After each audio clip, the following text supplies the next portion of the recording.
Okay, so in the last video we talked about the properties of electrical charge, and we talked a little bit about how there's two types of charge. That when you have the same type of charge, those charges repel, and when you have opposite types of charges, they attract. So positive and positive repel, negative and negative repel, but positive and negative charge attract. So in this video we're going to talk more about the nature of that attraction. And so we're going to be calculating the electrical force between charges. And the equation that allows us to calculate electrical force between two charges is what's called Coulombs Law. And of course, it's named after the physicist Coulomb, who was a French physicist, who also has the unit for charge named after him. And we'll see on the next slide how the equation, Coulomb's Law, if you look at the equation, looks very similar to an equation that we've seen before. Okay, so here is Coulomb's Law. Okay, you can see it here in the box. Basically what we have is we have the electric force. Okay, they just call it F on this slide, but I'll call it Fe. The electric force between two charges, Q1 and Q2, is equal to K, Q1, Q2 divided by R squared, where K is a constant known as Coulomb's constant. Not to be confused with the Boltzmann constant, which is also in the data booklet. K has a constant which in a vacuum is approximately 9 times 10 to the power 9. And R in the equation is the distance of separation between Q1 and Q2. Okay, so in the last video we talked about how qualitatively the electric force depends on how close the charges are to each other. And so here we can see more specifically in Coulomb's law, it's actually an inverse square relationship. And so if you were to take two charges, if you doubled the distance between the two charges, you would decrease the electric force between them by a factor of 4, because 2 squared is 4. Okay, and so this equation is what's known as Coulomb's law. Okay, now the Coulomb's constant K, keep in mind that this value only applies when you are in a vacuum. And so it turns out that the value for Coulomb constant actually changes depending on what type of medium the charges are located in. And so there is an alternate form of Coulomb's law,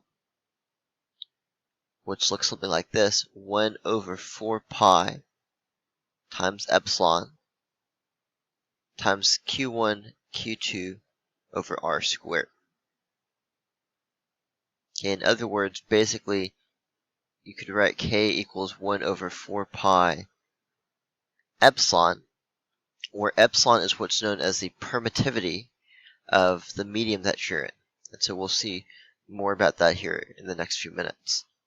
Okay, but the version of Coulomb's law that you use really just depends on whether or not the situation takes place in a vacuum or not. The vast majority of problems are going to take place in a vacuum where you can just use the normal Coulomb's law constant. You would know, because it would say in the problem, if they gave you a different value for the permittivity, that would change the Coulomb's constant to something other than 9 times 10 to the 9. If it doesn't say anything about permittivity in the problem, then it probably doesn't matter, and you can probably assume that it's just the normal Coulomb constant, which is 9 times 10 to the 9. Otherwise, what you would have to do is you would have to calculate a new value for the Coulomb constant. And again, we'll do some examples with this in a few minutes. But if you had a problem that took place in a medium that was not a vacuum, they would tell you in the problem that the permittivity would be different. And then you would have to use that permittivity value to calculate a new value for the Coulomb constant. Okay, but let's take a look at some more basic examples using Coulomb's law.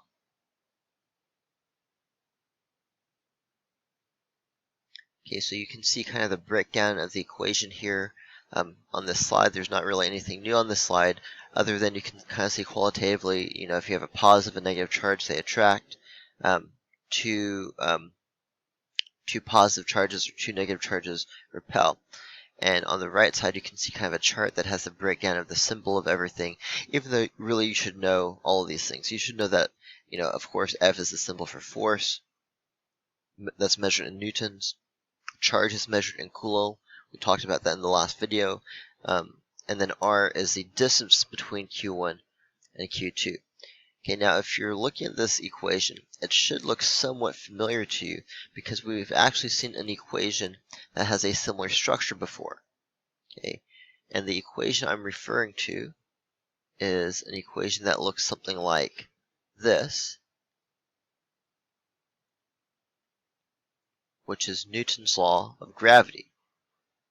Okay, and so there is a very clear similarity between Coulombs law, which has to do with the force between electrical charges, and Newton's law of gravitation, which we talked about last year, that has to do with the gravitational force between two masses. Okay, and so basically the structure is very similar. We have a constant, and then we have the product of two things, and then we have r squared on the bottom, where r is the distance between the two things. Okay, and so Coulomb's law is very similar in structure to Newton's law of gravitation. The difference is that gravity is always an attractive force. Okay, you can't have, because there's no such thing as negative mass, really, and so you can't have masses repelling each other because of gravity. Gravity is always an attractive force, whereas the electrical force given by Coulomb's law can either be attractive or repulsive because there's two types of charge, right? Positive and negative charge. All right, so I'm going to go to the next slide. I do want to point out, of course, that Coulomb's law is given to you in the data booklet under 5.1. It's right there. Notice right underneath Coulomb's law, they give you an equation to calculate the new value of K, the new value of the Coulomb constant. That's right here. And you would only use that in situations where the permittivity is different than what's called the permittivity of free space. In the data booklet, you'll see what's called the permittivity of free space. That's basically just the permittivity in a vacuum. Okay, now you would never ever have to use this equation for free space because the Coulomb constant given to you, which is about 9 times 10 to the 9, that's right here in the data booklet. They use 8.99 times 10 to the 9, but that's basically 9. You can use that value for the Coulomb constant as long as the problem takes place in a vacuum. And so you would never ever use this equation right here unless you were not in a vacuum. And again, it would explicitly tell you that in the problem if that was ever an issue. Okay, so they give you the permittivity of free space. The reason they give that to you is because sometimes there might be a situation where you're doing a problem where there's not a vacuum. Let's say you've got two charges like in a piece of glass or something. They might give you the permittivity of the glass, or they might say something like the permittivity of the glass is like 10 times more than the permittivity of free space. And then what you would do is you would use this equation right here. Okay, the K equals 1 over 4 pi epsilon, and instead of epsilon naught, which is the permittivity of free space, you would just plug in, 10 times that value. And so that's why they give you the permittivity of free space. And we'll maybe do a couple examples so you can see what those problems look like. Okay, but just know that this is given to you in the data booklet. All right, let's see. Talked about that already. Okay, so just a little bit more about the permittivity. Permittivity changes relative to the substance. If you want to know what permittivity is, it's kind of difficult to explain conceptually what permittivity is, other than to say permittivity basically affects the electrical forces in that medium. And so if you have, let's say, 2 electrons in air or 2 electrons in a piece of paper, they don't exert the same force on each other. Okay, in other words, the type of material affects the electrical interactions between the charges. And it's not really important that you understand why that happens because it's kind of complicated. But basically, permittivity is a number which has something to do with the electrical properties of that material. You could see a question like this, how it says on the slide, the IB might ask you about this. The higher the relative permittivity, the harder it is for electrostatic forces to travel over distance. And so, if you think of the equation for Coulomb's law, we have 1 over 4 pi times epsilon, where epsilon here represents the permittivity of the medium times Q1, Q2 over r squared. Now, the lowest possible permittivity you could ever have would be the permittivity of free space. So here in this problem, when they say the permittivity of paper is 4, they don't literally mean the number 4. What that means is that the permittivity of free space is 4 times, the permittivity inside the paper is 4 times the permittivity of free space. Where when it says, rubber has a relative permittivity of 6, they don't literally mean that you would plug 6 into this equation. You would take the value of epsilon 0, which again is given to you in the data booklet, and multiply that value by 6, and that would be the permittivity that you would use for rubber. Okay, and so you can tell by looking at the equation that if you have a higher relative permittivity, that means the number in front of the Q1, Q2 over R squared, in other words, the number that represents the Coulomb constant, if you're dividing by a bigger value, then that value would decrease. Okay, in other words, the higher the relative permittivity is, the harder it is for forces to travel over a distance, which is what it says right here. Alright, so with all that being said, let's do some basic calculation examples.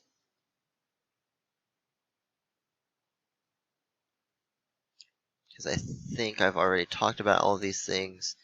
If not, make sure you add anything that looks new here to your notes.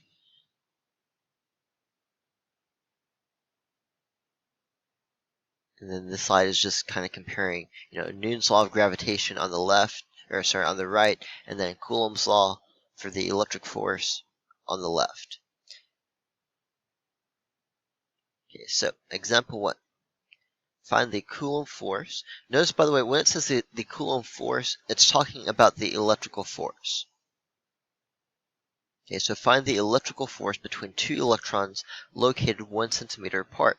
Then find the gravitational force between the same two electrons at the same distance of separation and compare the two. And say, is it an attractive or repulsive force? Well, I can tell you right away it's going to be repulsive, because if you have two electrons, the charge on an electron, so Q electron, remember, is -1 times E, where E is the elementary charge. In other words, the charge on one electron is negative 1.6 times 10 to the negative 19 Coulomb. Okay, so if we have two negative charges, of course they are going to repel. By the way, don't get confused by the meaning of this negative sign. A lot of the times in physics, we have positive and negative sign to indicate direction. Charge is a scalar, and so this has nothing to do with direction. It just has to do with the fact that there's literally two types of charges, positive charge and negative charge. So let's say we want to find the electrical force between two electrons. We're just going to use Coulombs law. So we're going to use K, 9 times 10 to the power 9.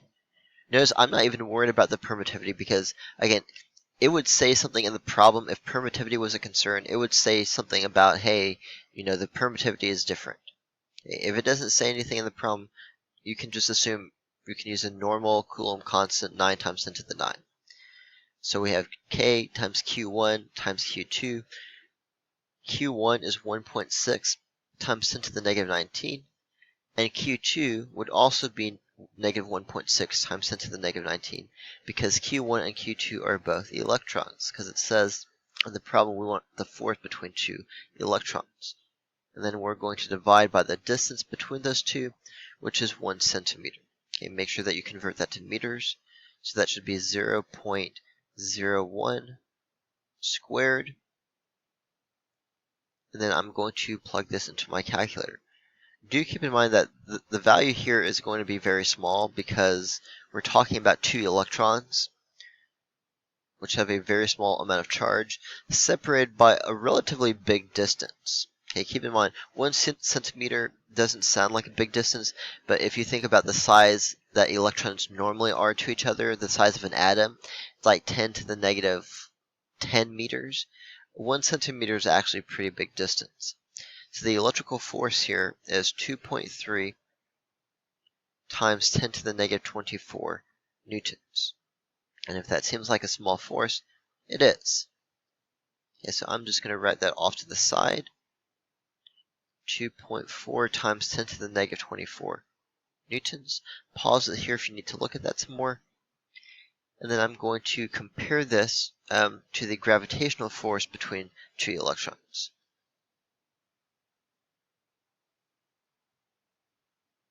Okay, now the mass of the electron and the gravitational constant are given to you in the data booklet. So keep in mind you would normally have those. I'm just going to use what I know off the top of my head. And so the gravitational force between two electrons, the gravitational constant big G has a value of about 6.67 times 10 to the negative 11. The mass of one electron is approximately 9.11 times 10 to the negative 31 kilograms.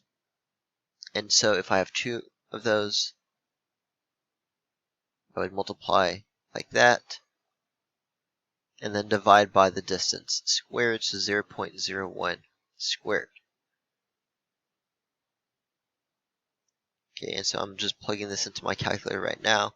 9.11 times 10 to the negative 31 squared, because I have two of them being multiplied, divide by 0.01 squared. And I get 5.54 times 10 to the negative 67. I'm running out of space here. 5.54 times 10 to the negative 67 newtons. Okay, compare that gravitational force to the electric force. Now, yeah, the electric force is small. 10 to the negative 24 newtons is small. But this is literally like 43 zeros smaller than the electrical force. Okay, so gravitational force is way weaker than the electrical force. Remember that the gravitational force is the weakest of all the fundamental interactions. Okay, and so this is just to kind of show you the comparison between the electrical force and the gravitational force for the two identical situations. Now, of course, the gravitational force would be an attractive force, but it is literally negligible compared to the electrical force in basically every situation. Okay, so pause there if you need to finish looking at that. Okay, example 2. Example 2 says, two alpha particles are separated by a distance of 3.2 times 10 to the negative 15 meters. Okay, calculate the magnitude of the electrical force between those two particles. State whether this force is attractive or repulsive. I can tell you right now it's going to be repulsive, even if you don't know anything about what an alpha particle is, which would be bad, by the way. If you have the same type of particle, if you have two of them, they clearly have to have the same charge. And so either way, that force would be repulsive. Now, if you don't know what an alpha particle is, or if you don't remember, then that's a problem, because you can't really answer this question without knowing that. So just to remind you, an alpha particle is a helium nucleus. Okay, remember that's one of the types of radiation that we talked about in the atomic and nuclear physics unit. Okay, helium-4 nucleus, not an atom, that's important, just the nucleus, which means that the mass is literally just the mass of two protons and two neutrons put together, and the charge is going to be plus 2. Now, plus 2 what? Well, plus 2 E. And since E, the elementary charge, is 1.6 times 10 to the negative 19 Coulomb, the charge on one alpha particle would be 2. Actually, let me erase this. 2 times 1.6 times 10 to the negative 19 Coulomb, which would be 3.2 times 10 to the negative 19 Coulomb. Okay, and that is the type of realistic problem that you might be expected to know. Like, the IB would assume that you know what an alpha particle is, because that's a basic fact of knowledge from topic 7. An alpha particle is a helium nucleus, just like they would expect you to know that a beta particle is an electron. So anyway, so if we use Coulombs law, it doesn't say anything right now about different types of permittivity, so we can just use the regular Coulomb constant, 9 times 10 to the 9. We have Q1 times Q2, so 3.2 times 10 to the negative 19 Coulomb. Just to save room, rather than multiply by 3.2 times 10 to the negative 19 Coulomb a second time, I can just square this, and it means the same thing, of course, because the values are the same. And the distance is 3.2 times 10 to the negative 15 meters.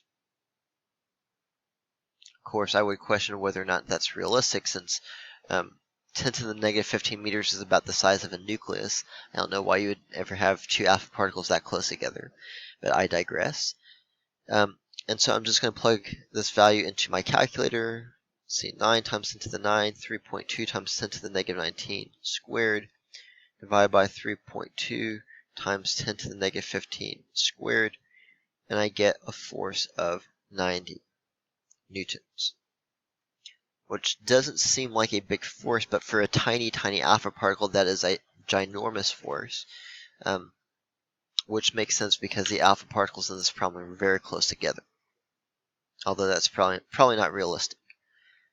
Okay, so before I do the last calculation, pause it here and finish looking at this.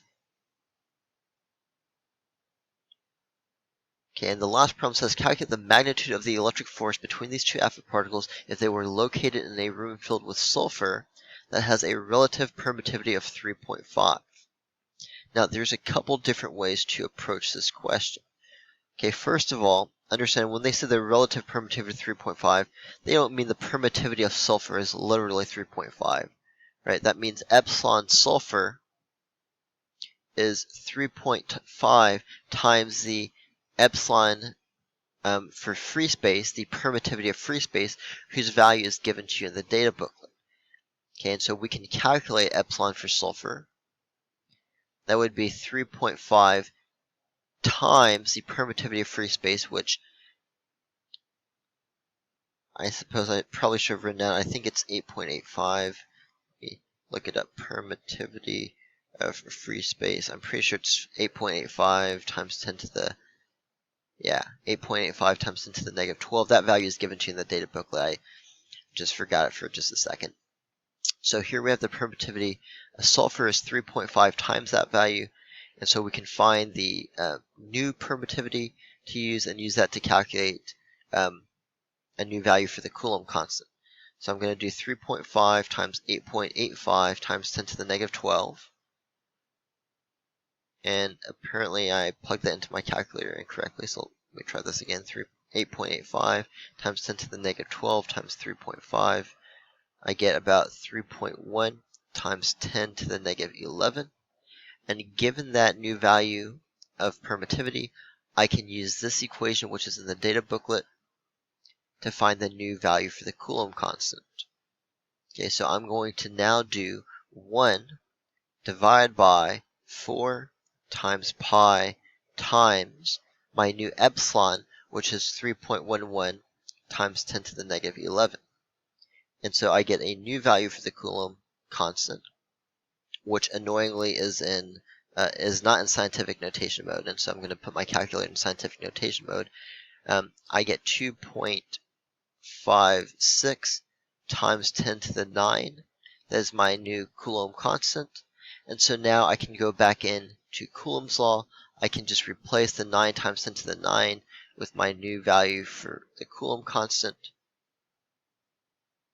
and calculate the new force. And so originally the force was 90. Now, when I plug in that new value, so I'm just plugging this into my calculator again, recalculating with a new Coulomb constant that I just found, get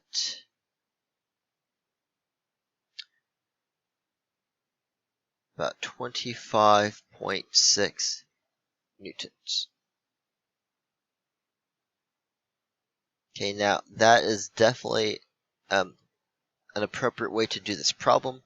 There is an easier way to do this problem, which I will tell you, but that's how, that way you can basically see how the Coulomb constant changes because the permittivity changes, or the relative permittivity changes. Okay, the easier way to do this problem is just to understand what's happening mathematically. And so if you think about Coulomb's Law in this form, we have 1 over 4 pi epsilon times Q1, Q2 over R squared. If you just imagine my new epsilon is 3.5 times my original epsilon, that means this force is going to be 3.5 times smaller. Okay, because I'm basically dividing by the same number, except there's a 3.5 multiplying on the bottom now. Okay, so in other words, because the relative permittivity is 3.5, my electrical force is going to be 3.5 times smaller than my original force. And so knowing that and understanding how the equation works, I also could have just done 90 divided by 3.5, and I would have gotten about the same answer. It might be a little bit off because of rounding, but that would basically be an easier way to do that problem. Okay, if you did do that approach, though, you would want to explain why you were doing it that way. Okay, so either way is fine. That's more of a mathematical shortcut and understanding how the equations work together. Okay, so pause it there if you need to look at that some more.